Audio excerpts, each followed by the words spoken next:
다 함께 사도신경을 고백함으로 12월 1일 새벽 예배를 하나님께 올려드리도록 하겠습니다. 전능하사 천지를 만드신 하나님 아버지를 내가 믿사오며 그 외아들 우리 주 예수 그리스도를 믿사오니 이는 성령으로 잉태하사 동정녀 마리아에게 나시고 본디오 빌라도에게 고난을 받으사 십자가에 못 박혀 죽으시고 장사한 지 사흘 만에 죽은 자 가운데서 다시 살아나시며 하늘에 오르사 전능하신 하나님 우편에 앉아 계시다가 저리로서 산자와 죽은 자를 심판하러 오시리라. 성령을 믿사오며 거룩한 공회와 성도가 서로 교통하는 것과 죄를 사하여 주시는 것과 몸이 다시 사는 것과 영원히 사는 것을 믿사옵나이다. 아멘.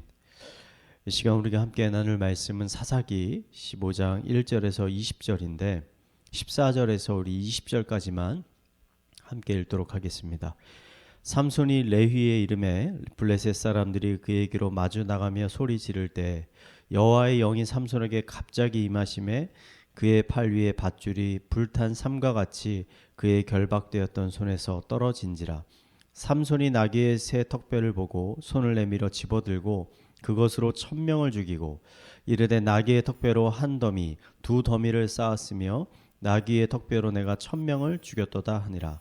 그가 말을 마치고 턱뼈를 자기 손에서 내던지고 그곳을 라맛레히라 이름하였더라.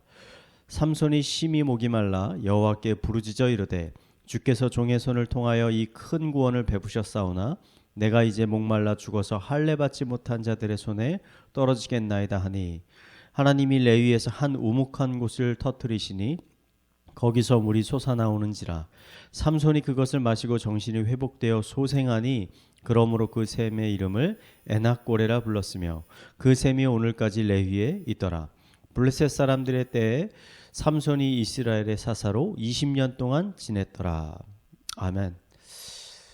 삼손은 아마도 성경에 기록된 인물들 중에 이 교회를 다니지 않고 있는 세상 사람들에게 가장 많이 알려진 인물일 것입니다. 모세나 엘리야, 심지어 다윗을 모르는 사람들도 삼손은 모두 알고 있습니다.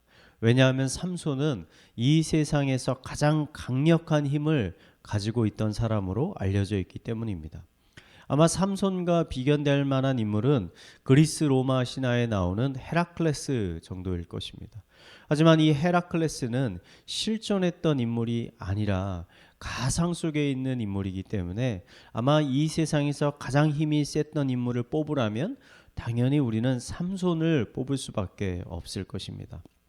삼손은 맨손으로 사자를 때려서 죽이기도 하고 오늘 말씀에 기록된 것 같이 이 나귀의 턱뼈를 가지고 1000명이나 되는 군사들을 물리치기도 했습니다. 심지어 나중에는 신전의 커다란 기둥을 무너뜨려서 수천 명의 블레셋 사람들과 함께 죽게 되기도 했습니다. 삼손이 가진 힘만 본다면 그는 단연코 이스라엘의 사사 중에서 가장 강한 사사였을 것입니다. 하지만 삼손이라는 인물을 우리가 자세히 살펴보면 삼손은 사사로서는 전혀 어울리는 인물이 아니었습니다. 그는 나시린이었는데도 불구하고 술과 부정한 음식을 가까이 하는 사람이었습니다. 그는 하나님이 금지하신 수많은 율법들을 어겼습니다. 그는 이방인 여인을 사랑하여 그녀를 자신의 아내로 삼기 위해서 그 과정에서 수많은 블레셋 사람들을 살해하고 죽였습니다. 나중에는 들릴라라는 여인에 빠져서 결국 하나님이 주신 그 힘도 다 잃어버리고 블레셋 사람들에게 붙잡혀 비참한 최후를 맞이하게 되는 인물입니다. 어디를 살펴봐도 하나님은 이 삼손은 하나님께 축복받을 만한 삶을 살지 않았습니다. 오히려 하나님 앞에 심판과 징계를 받아도 부족한 삶을 살았습니다. 그런데 하나님은 그런 삼손을 끊임없이 참아주시고 끊임없이 용서해 주시고 또 끊임없이 구원해 주셨습니다. 삼손이 많은 블레셋 사람들을 살해하자 참다 못한 블레셋 사람들은 큰 무리를 이루어 이스라엘을 공격하였습니다. 그리고는 이스라엘 사람들에게 삼손을 넘겨주지 않으면 가만두지 않겠다라고 협박하였습니다. 이러한 협박을 들은 이스라엘 사람들은 두려움에 빠져서 같은 동족이었던 삼손을 잡아 그를 결박하고 그를 블레셋 사람들의 손에 넘겼습니다.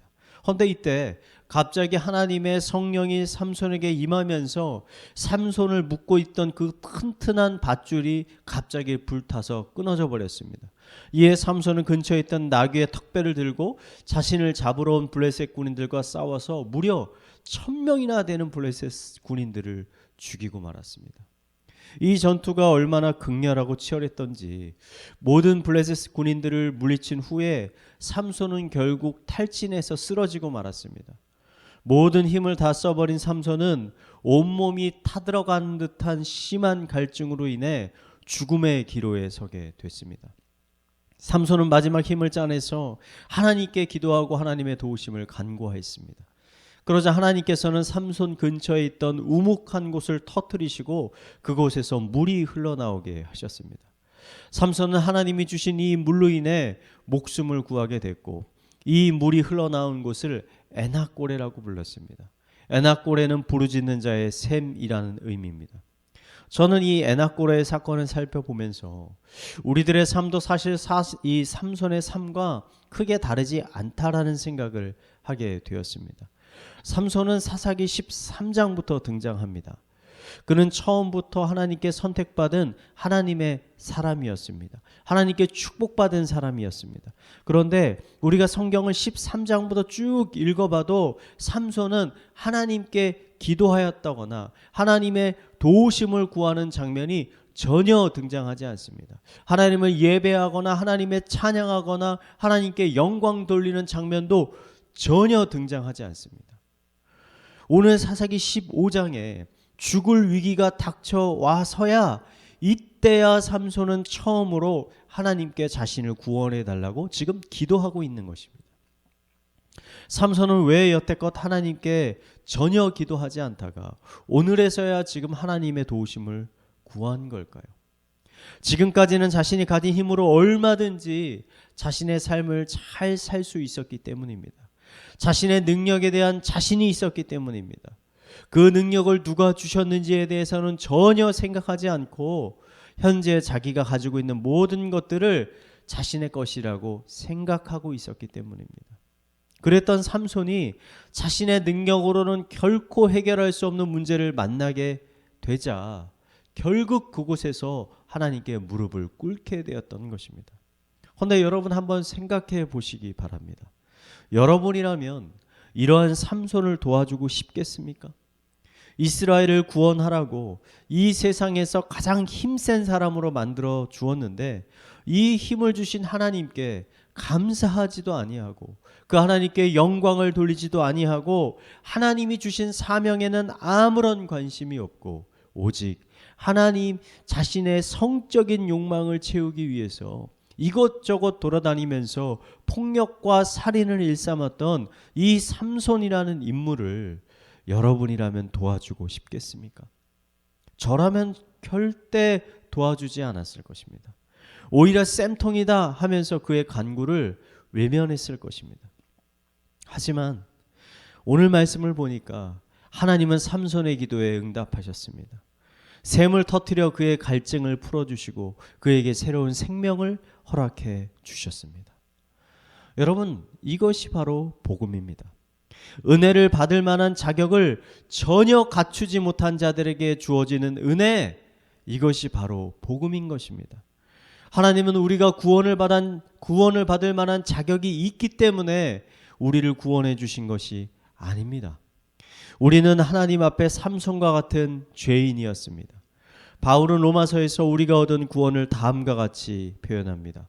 우리가 아직 죄인 되었을 때 그리스도께서 우리를 위하여 죽으심으로 하나님께서 우리에 대한 자신의 사랑을 확증하셨느니라. 하나님이 우리를 구원하신 것은 오히려 우리가 죄인이었기 때문입니다. 우리에게 선한 것이 없었기 때문입니다. 우리 안에 거룩하고 의로운 삶을 살 수 있는 능력이 전혀 없었기 때문에 우리를 하나님께서 구원해 주신 것입니다. 삼손이 자신의 무능력함을 깨닫고 하나님께 도우심을 구하였을 때 하나님은 삼손을 긍휼히 여기시고 그에게 생명의 샘물을 주셨습니다. 삼손은 그 샘을 부르짖은 자의 샘물이라고 불렀습니다. 맞습니다. 하나님은 부르짖는 자의 기도와 간구에 응답하시는 하나님이십니다. 부르짖는 자의 상태가 아무리 형편없을지라도, 하나님 앞에 부끄러워 고개를 전혀 들지 못한 삶을 살아왔을지라도 하나님은 부르짖는 자에게 은혜의 샘물을 베풀어 주십니다.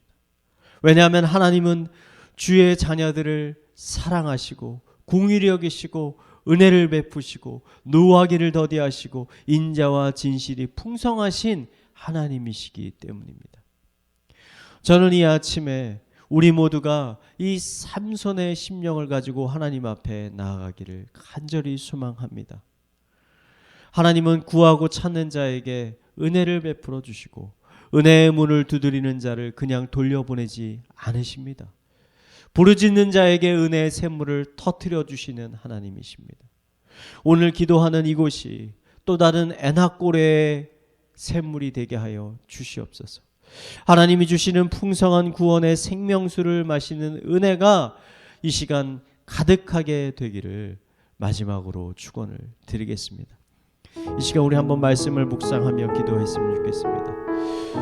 주는 공의를 여기시며 은혜를 베푸시며 노하기를 더디하시며 인자와 진실이 풍성하신 하나님이십니다. 이 시간 하나님의 사랑과 그 은혜를 힘입어 주님 앞에 나아갑니다. 우리가 입을 열어 기도할 때 우리에게 가까이 다가와 주시고 우리의 기도에 응답하여 주시옵소서. 목마른 가운데 생명수를 주시고 배고픔 가운데 은혜의 떡을 주셔서 하나님이 주시는 풍성한 삶을 누리는 은혜가 있게 하여 주시옵소서. 이 시간 우리 말씀을 묵상하며 함께 기도하도록 하겠습니다. 기도하시겠습니다.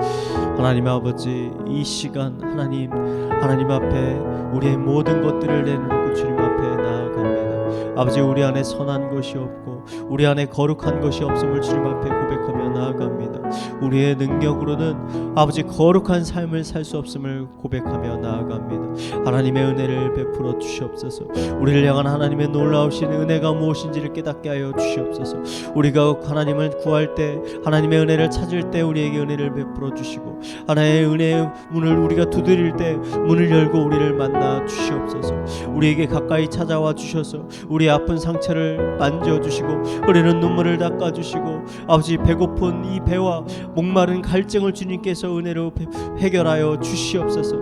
다시 한번 새로운 힘과 새로운 능력과 새로운 소망과 새로운 비전을 발견하게 하여 주시고 하나님이 주시는 그 풍성한 삶을 우리가 잘 누리며 나아갈 수 있도록 인도하여 주시옵소서.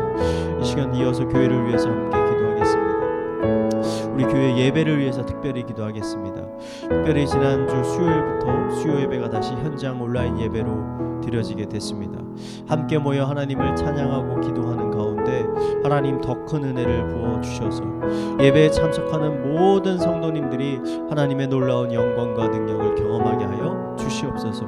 우리들 가운데 예배에 대한 거룩한 열망을 주셔서 예배를 사모하게 하여 주시고 또 그 은혜의 자리에 나올 수 있도록 인도하여 주시옵소서. 우리 수요 예배를 위해서 함께 기도하도록 하겠습니다. 기도하겠습니다. 하나님 아버지, 우리가 수요 예배 주님 앞에 나아갑니다.